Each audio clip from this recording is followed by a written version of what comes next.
Aaron didn't think his new job would be anything special. He was just a technician, trained to fix computer systems and clean up code. When Command told him he was being transferred to a small research station on the edge of human space, he shrugged and packed his tools. He thought it would be quiet, maybe even boring.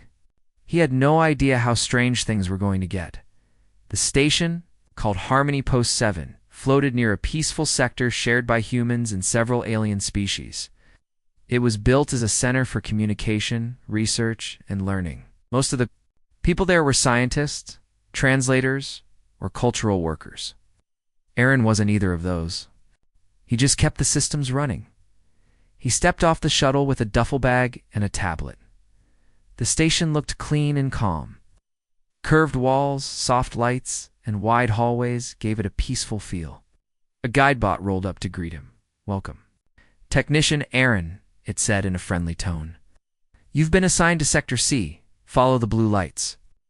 As he walked through the halls, he noticed different species working side by side. Tall blue-skinned diplomats spoke softly with glowing-eyed researchers. Floating jelly-like aliens drifted past quietly.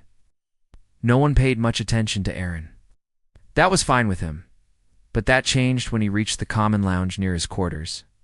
He heard soft, chattering sounds, hyped and quick. He looked to the side and saw 3 small creatures sitting on a curved couch.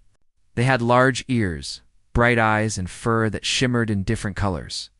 They were no taller than a small child, but they clearly weren't children. They had tools, small communicator badges, and were watching a screen with focused attention.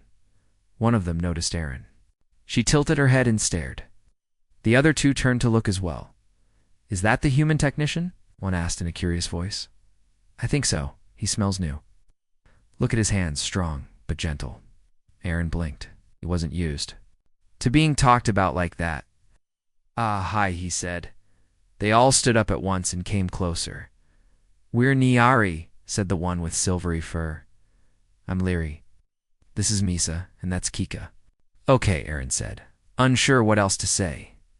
"You are assigned here now?" Misa asked. "Yeah, just got in. We'll help you learn the station," Kika said, smiling wide. They started walking with him as if they'd already decided he was part of their group. Aaron didn't want to be rude, so he let them follow. When he reached his room, they waited outside while he dropped his bag. The next day, Aaron started his work. Most of it was simple. He fixed a few panels, ran some diagnostics, and checked the energy flow in a few sectors. The systems were old, but stable. Nothing too hard, but everywhere he went. The 3 Nyari followed. They watched him work, asked questions, and copied his movements. When he bent down to open a panel, they bent, too. When he stood up, they stood up. It was cute at first, then strange. Then kind of funny at lunch, he sat alone with his tray. The moment he took a bite, they all appeared and sat beside him. Kika sat on his left. Leary sat on his right. Isa, not finding space, simply jumped up and sat on his lap. Aaron almost dropped his food. Misa, your lap is warm," she said happily. "Very good, huh?" The others looked annoyed. Leary climbed onto the bench and leaned close. "Misa is being greedy. He didn't say no," Misa replied, hugging Aaron's arm. Aaron looked around. No one seemed surprised. In fact, a few crew members were quietly chuckling. A tall man in a white uniform passed by and whispered, "Careful, technician. Niari attention is serious business." Aaron had no idea what that meant. Later that evening, while checking power lines near the lab wing, Aaron heard the Niari talking behind him. "He let Misa sit on him," Leary whispered. "I brought him food yesterday," Kika said. "He liked it." "I fixed his door lock last night," Leary added. Aaron sighed. He didn't know what was happening, but he felt like something was building. By the 3rd day, the station staff started calling him Lap King. Some even made a small badge with a cat paw and stuck it on his jacket. Tried to laugh it off, but the Nyari seemed to take it very seriously. They started bringing him gifts, small stones, glowing beads, even handmade bracelets at one point. During a systems meeting, Kika slipped under the table and curled up on his feet. He almost tripped when he stood up.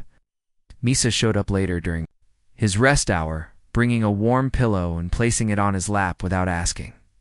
Leary, not to be outdone, changed his room scent diffuser to one she thought was calming. Aaron started to feel nervous. He asked the science officer, a calm woman named Clara, what was going on. The Nyari don't bond the way humans do, she explained. They value closeness, warmth, and kindness. Sitting in someone's lap is a big deal to them. It means trust and safety. I didn't mean to cause anything, Aaron said. You didn't. They're just attached, and they don't understand competition, at least not like we do. Aaron nodded slowly. So what do I do? Be honest. Be kind. Maybe set some boundaries. He tried. The next time all three Nyari followed him to the maintenance bay, he stopped and turned to. Face them. You three are great, he said. But I need some space. Just a little. They looked confused. Space? Like, not near you? No, just not on me. The Nyari whispered among themselves. He wants more space, Misa said. He must want more room for us all. Leary replied. Yes, Kika agreed. That makes sense. Aaron stared. Wait, that's not, but it was too late. You were already planning something. He sighed and looked up at the ceiling. This wasn't going to be simple. Aaron didn't sleep well that night, kept thinking about the three Nyari girls. Every time he closed his eyes, he saw Misa climbing onto his lap, Kika sneaking into his quarters with a pillow, and Leary adjusting his room's scent system. It wasn't that he disliked them. In fact, they were kind, funny, and helpful, but they didn't understand limits, or personal space, or even what made a human feel overwhelmed. The next morning he tried to start fresh, woke up early, hoping to get to the control room before the Nyari noticed. He brushed his teeth, got dressed fast, and tiptoed out of his room. He didn't make it far. As soon as he turned the corner, Misa jumped down from a storage shelf. Good morning, she said cheerfully. You were sneaky today. Aaron froze. How long were you hiding up there? Since early. I thought you'd try to escape. I wasn't escaping. I was just going to work. I'll come too. Before he could answer, Leary and Kika appeared behind him, both carrying small boxes. We brought breakfast, Leary said proudly. And energy snacks, Kika added. Aaron looked at the boxes. They were made of folded cloth and full of bright-colored food. Some of it looked like jelly, while some of it looked like moving beans. He had no idea what to do. Thank you, he said slowly, trying to smile. But I already had food. All three Nyari tilted their heads at the same time. Oh, what did you eat? Misa asked. Protein bar and tea. They gasped. That's not real food, Kika said with concern. We'll cook for you tonight. Leary decided Aaron felt like he was trapped in the middle of something he didn't understand. When he reached the main console, he tried to focus. He connected the data lines and began running diagnostics on the station's outer sensors. The screen flickered for a moment, then showed a long report. The Nyari didn't leave. Instead, they sat around him, watching quietly. Misa started rubbing her tail on his arm. Kika began humming softly, and Leary gently brushed dust off his shoulder.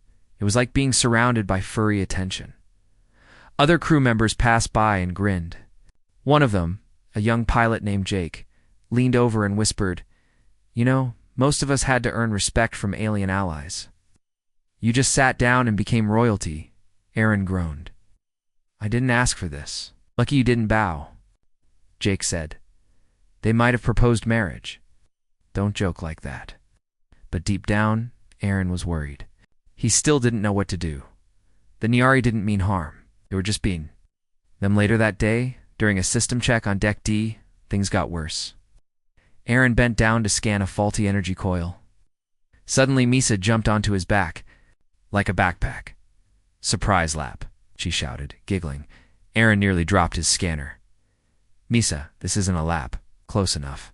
He tried to stand, but she clung tightly. Ow. You'll fall, he warned. I won't, she said happily. Ka appeared next, holding a long wire. I can help, she said. No, please don't. She tossed the wire, trying to secure Misa. But it hit a panel which started sparking. Alarms beeped. Okay, enough. Aaron stood straight, Misa still clinging to his back. He turned around and looked at the three Nyari. We need to talk. They all stopped. You three are sweet, he said, trying to stay calm. But this is getting too much. You're following me everywhere, jumping on me, messing with my tools. I can't work like this. But we like you, Misa said quietly. We're trying to help, Kika added. We want to be close, Leary whispered. Aaron sighed. I understand. I really do. But humans need space and balance. If you care about me, you need to respect that too. The Nyari looked at each other. They seemed confused, even hurt. Aaron felt bad. I'm not angry, he said. I just need a little break. Not from you. It's just from all the jumping and climbing. The girls didn't say anything at first. Then Misa slowly got off his back. Kika placed her wire tool down. Leary nodded slowly. We will think about this, Leary said softly. We don't want you to be unhappy, Kika added. We'll go now, Misa said. Her ears drooping a little, they turned and walked away, tails dragging behind them. Aaron leaned against the wall and let out a long breath. Part of him felt relieved. The other part felt like he had broken something important. The next 2 days were quiet. Too quiet, the Nyari didn't follow him anymore. He didn't bring food or sneak into his room. He didn't sit beside him at meals. Aaron tried to focus on work, but something felt wrong. His day felt dull and empty. One evening, he walked past the Nyari quarters. He saw them through the glass wall. They were sitting together, not speaking, just staring at the floor. Aaron hesitated, then turned away. But as he walked back to his room, he realized something. He missed them. Not the chaos or the lap fights, but the way they smiled, the way they cared, and the strange soft warmth they brought to his cold work. That night, he stayed up thinking. He didn't want things to go back to how they were. But he also didn't want to lose their friendship, so he made a plan. The next morning, Aaron woke up early again, but this time, not to avoid anyone. He had stayed up most of the night, working on something with care and thought. He didn't know if it would fix everything, but he had to try, after a quick breakfast. He carried 3 small boxes with him. Each box was wrapped in soft cloth and tied with a simple string. He walked straight toward the Nyari quarters, where he knew Leary Misa and Kika usually stayed when they weren't wandering around the station. As he reached the door, he paused. His hand hovered over the bell. He took a breath, then pressed. A soft chime rang out, and the door slid open slowly. Misa peeked out first. When she saw Aaron, her eyes widened. Behind her, Kika and Leary looked up from where they were sitting. Hi, Aaron said, holding the boxes. Can I come in? Misa nodded and stepped aside. The room was quiet, filled with warm-colored cushions and blankets. It looked cozy, but felt heavy, like no one had laughed there in days.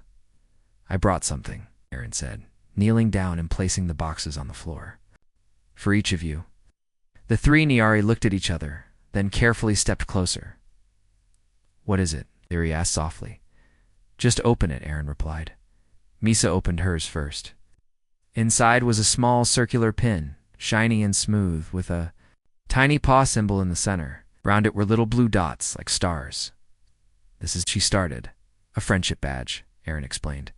I made one for each of you.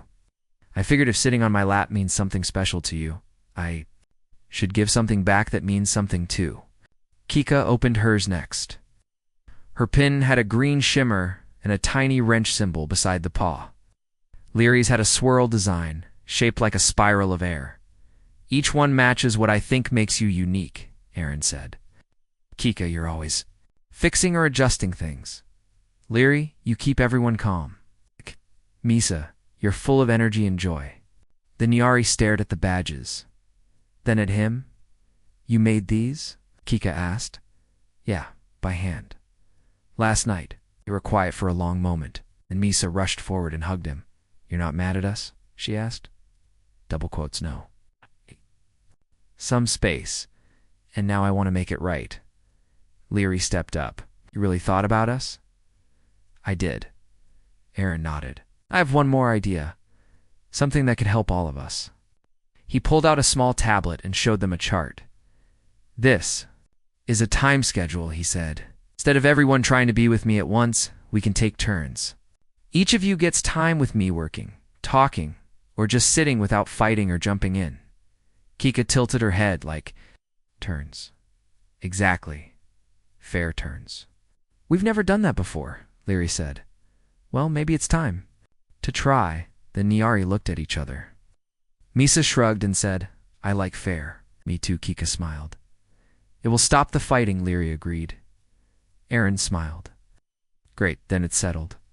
They spent the next hour laughing, making jokes, adding small fun events to the schedule like snack time, music sharing, and quiet talk sessions.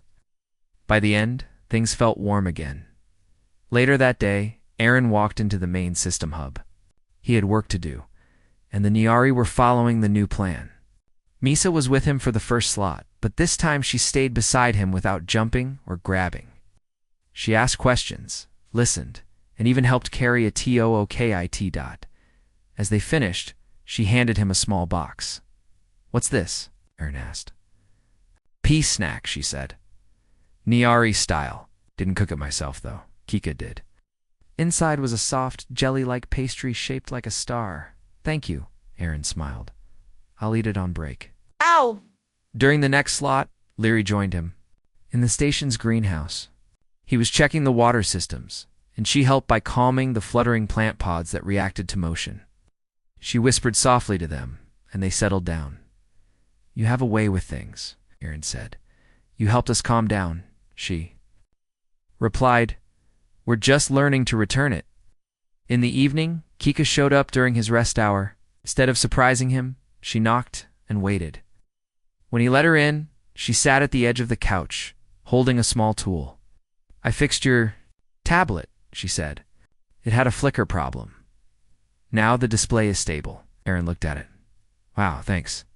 I didn't even notice the issue. I did, she smiled. I always notice. For the first time since his arrival, Aaron felt at ease. Things were balanced, kind, friendly. Over the next few days, the crew started noticing the change. No more lap fights. No more surprise jumps. The Nyari still stayed close, but now they moved with respect and care. How'd you manage that? Jake asked him one day. Just talked, Aaron said. And listened. You should teach a class, Jake laughed. Most people just bribe them with snacks. Aaron grinned. Nah, they're smarter than that. What surprised him, though, was when the station's commander invited him to the diplomacy chamber. We heard about your way of calming the Nyari-Bon rivalry, the commander said. Their culture is complex. Many never understand it. I just tried to be honest, Aaron replied. That's why it worked, the commander nodded. You didn't ignore them. You respected them, and that makes a difference. Later, that night, as he lay in his bed, Aaron looked at the 3 badges he had made. The Nyar wore theirs proudly, but he had made a 4th one for himself. It sat on his table, glowing gently. It reminded him that friendship was more than just being liked. It was about balance, care, and making space for others without losing yourself. He smiled, pulled the covers up, and felt finally at peace. Life on the station began to feel normal again, but this time it was a better kind of normal. Aaron had found a new rhythm, one where he worked hard, stayed focused, and shared time with the Nyari girls without stress or confusion. The lap fights were gone. The rivalry had softened. What remained was a strange but peaceful friendship. Other crew members began to notice more than just the Nyari's calm behavior.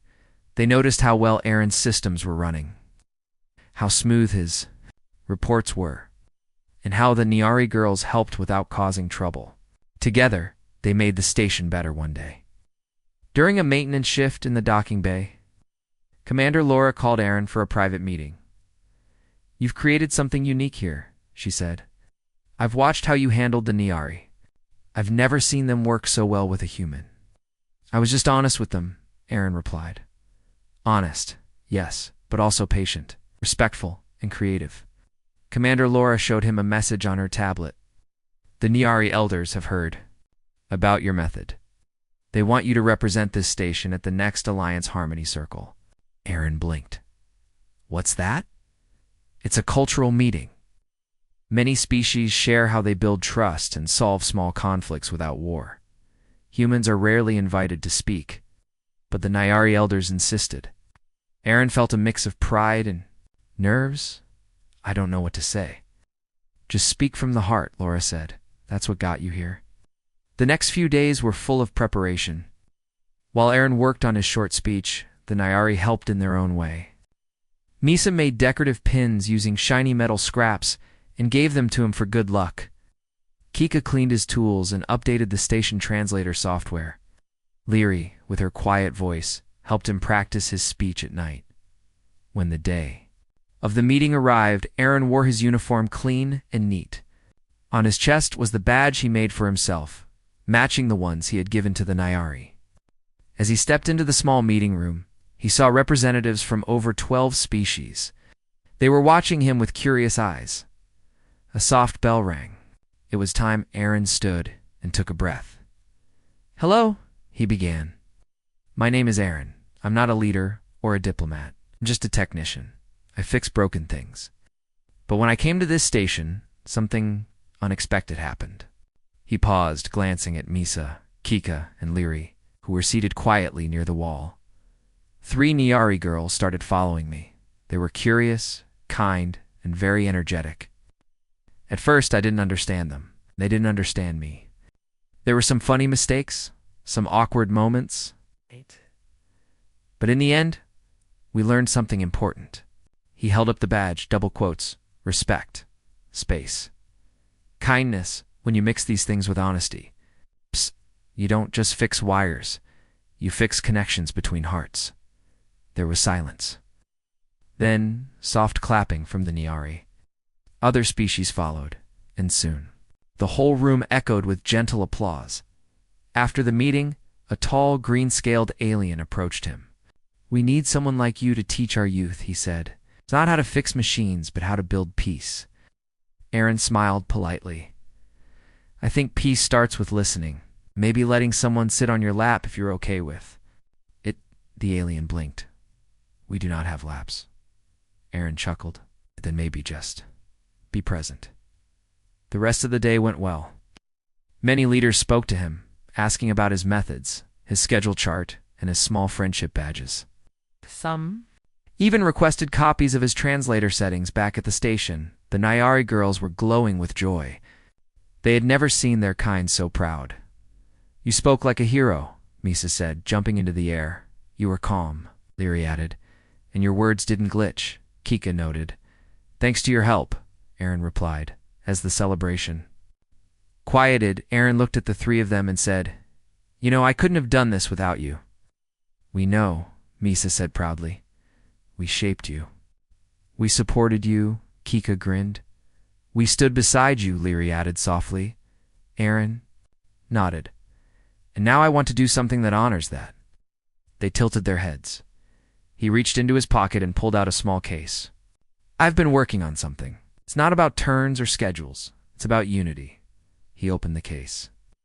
Inside were 3 new badges, shaped like stars, with all their names etched in Nyari script. But in the center was one new symbol, a circle joining all 3 stars together.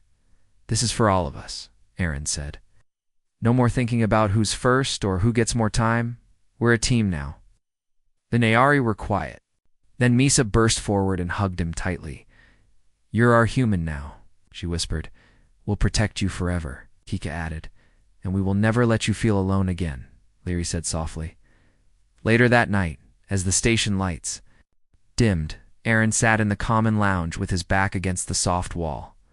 The Nyari girls rested beside him, warm and quiet. They didn't fight, they didn't argue. They just leaned gently against him. Outside the window, stars moved slowly. Across space, and inside, something stronger than any machine kept running friendship. Real and glowing, built from trust. The days passed quietly, but in the best way. Harmony Post 7 became a place where strange friendships turned into something powerful. Everyone on the station noticed how much the mood had changed. The Nyari, once playful but chaotic, were now thoughtful and focused. Aaron, once a quiet human technician, had become a central figure without trying to be. One morning, as Aaron repaired a console near the docking ring, a message alert blinked on his wrist screen. It was marked Urgent Diplomatic Entry Request. He tapped the message. A ship was arriving from the Nyari homeworld. Not just any ship, was carrying Ambassador Thali, one of the Elder Council members. Aaron frowned. Why would a Nyari elder come here? The answer came faster than he expected. As soon as the ship docked, the Nyari ambassador stepped out. She was older, with silver-white fur and sharp green eyes. 2 guards followed her, but her presence was calm. Commander Laura greeted her formally, but the ambassador only asked one thing: where is the human who earned the heart of 3 Nyari females? Aaron, who had just arrived behind the crew, froze in place. The ambassador turned and looked straight at him. You, she said gently. Come, we must talk. He walked forward slowly. Yes, ambassador. You created something rare. Unity without pressure, affection without command. You respected the bond of our kind. Do you understand what that means? Aaron shook his head. I just didn't want to hurt anyone. And that, the ambassador said, is exactly why you're special. She invited him to a private conversation inside the station's council room. Misa, Leary, and Kika waited outside, watching nervously. The ambassador sat, motioned for him to sit too, and folded her paws. Do you know what happens when 3 Nyari bond with the same person? Aaron nodded slowly.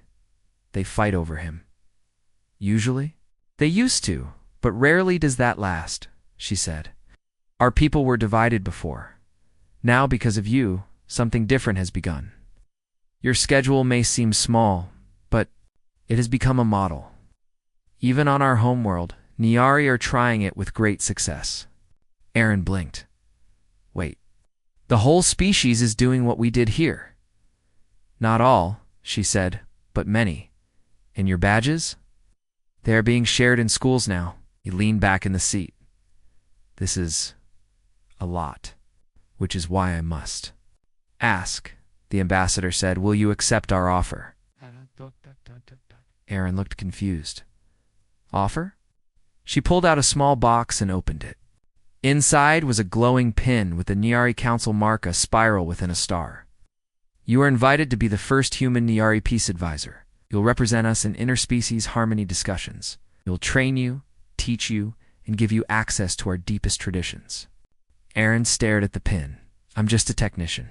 You're more than that now. He didn't know what to say. You may take time to decide, she said kindly. But understand, our people are watching. They want to see what comes next. They want to follow your move. After the meeting, Aaron returned to his room. The Nyari girls were waiting. What did she say? Kika asked, bouncing nervously. Was it good? Misa added. Was it about us? Leary asked. Calm but curious. Aaron sat down slowly and opened the small box. The girls leaned in. That's the elder pin, Leary whispered. They want you. To join them? Misa gasped. As a peace advisor? Kika blinked. Aaron nodded. Yeah, but I don't know what to do. Say yes, Misa said. You already do peace things every day, Kika added. It's not about status, Leary said. It's about guiding. But I'm not one of you, Aaron said softly. That's why it matters, Misa replied. You understand both sides, Nyari and human. He looked at them, their eyes wide, full of hope and trust. If I do this, he said, you 3 are part of it. Always. We were already part of it, Kika grinned. We never left, Leary added. That night, Aaron walked to the observation deck. The stars above looked the same, but something inside him had shifted. Remembered when he first arrived. A quiet guy with a toolbox. Things had changed, but not everything. As he sat by the glass wall, watching a nebula swirl in the distance, the door opened softly. Misa entered first, holding a blanket. Then came Kika with a tray of snacks. Leary followed, carrying a music crystal. They didn't say much. They just curled up beside him, each resting against his side gently. It wasn't about who got more space anymore. They were comfortable, calm. Aaron placed the pin in his lap and looked down at them. You three changed me. You changed. Us first, Leary whispered. They sat in silence, wrapped in soft light from the stars, and for the first time, Aaron didn't feel like a visitor in alien space. He felt like he was home. A few weeks later, Aaron stood on a bright platform surrounded by Niari elders, station leaders, and representatives from over 10 different species. The room was quiet, but filled with a sense of something important. Every eye was on him. He wasn't wearing his technician jacket anymore. Instead, he wore a soft silver robe, the same color the Niari wore for ceremonial events. The elder ambassador stepped forward and handed him the glowing pin again, now attached to a sash with Niari symbols stitched by hand. She spoke clearly. In both Niari and translated human language, we name this human Aaron as a peace guide between species, not for power, not for rank, but because he showed us that care can build stronger bridges than force. The moment was simple. No music, no fireworks. Just words and truth. Aaron bowed his head as the pin was placed gently on his robe. The room remained silent for a second. Then a wave of soft Niari purring began their version of clapping. It was peaceful, like waves brushing against the shore. Misa, Kika, and Leary stood at the front, wearing matching sashes. They didn't speak, but their eyes sparkled with pride. Later, after the ceremony, 4 of them returned to their favorite spot, the observation deck. You look shiny up there, Misa teased, playfully brushing his shoulder and serious. Kika added, like a leader, but your hands were shaking. Leary smiled gently. Aaron laughed. Yeah, I was nervous. Still am. We'll help you, Misa said. You don't have to do this alone. We're still your team, Kika added. Always, Leary whispered. As they sat down, Aaron thought about how far they had come. The shy technician, the curious Niari, the messy start, the lap fights, the awkward moments, and now, this peaceful bond. He had once thought he'd only fix wires and broken machines, but what he had really repaired was something no tool could fix: misunderstanding between species, and it wasn't. Over a few days later, Aaron received a new message from Central Command. A distant station in another sector was having trouble. Several species were not getting along. Fights had started over small things: room space, food schedules, even seat arrangements during meetings. The message ended with one line: questing advisor Aaron and team for conflict study and peace. Attempt. Aaron blinked. They want us to go. Somewhere else? Yes. Misa jumped up. Field mission. More learning. Kika added. More challenges, Leary said calmly. But we just got settled here, Aaron sighed. Then we bring the peace with us. Misa grinned. That night they packed. Misa filled her small bag with warm scarves and soft pillows. Kika carried a toolkit and a translator cube. Leary brought a journal and 3 extra badges. Aaron looked at them. You 3 are more prepared than I am. You're the leader. Leary said, you prepare inside. We prepare outside. The ship that came to pick them up was small, but fast. As it lifted from Harmony Post 7, the crew waved goodbye. Commander Laura sent them off with a nod and a quiet "make us proud." They didn't know what they would face at the next station. It's maybe new species, maybe new misunderstandings, it's maybe more challenges, but they weren't afraid, because now they were a team. On the way to the new station, they sat together near the HFY viewing glass. Remember when we fought over your lap? Misa asked. I thought I was going to get in trouble every day, Aaron said with a smile. You did, Kika laughed, but in a good way. You taught us, Leary said, and we taught you. Aaron looked out the window. The stars passed like soft lights in a river. He reached into his bag and touched the pin on his sash. I think, he said, this journey is just the beginning. Misa leaned against his arm. I'm ready. Kika curled up by his leg. Me too. Leary rested her head on his shoulder. Always. And in that quiet moment, wrapped in trust and friendship, 4 hearts, 3 Niari, and 1 human moved forward into the galaxy, ready to guide others toward peace. No battles, no weapons, just a human lap, a few small badges, and the courage to care.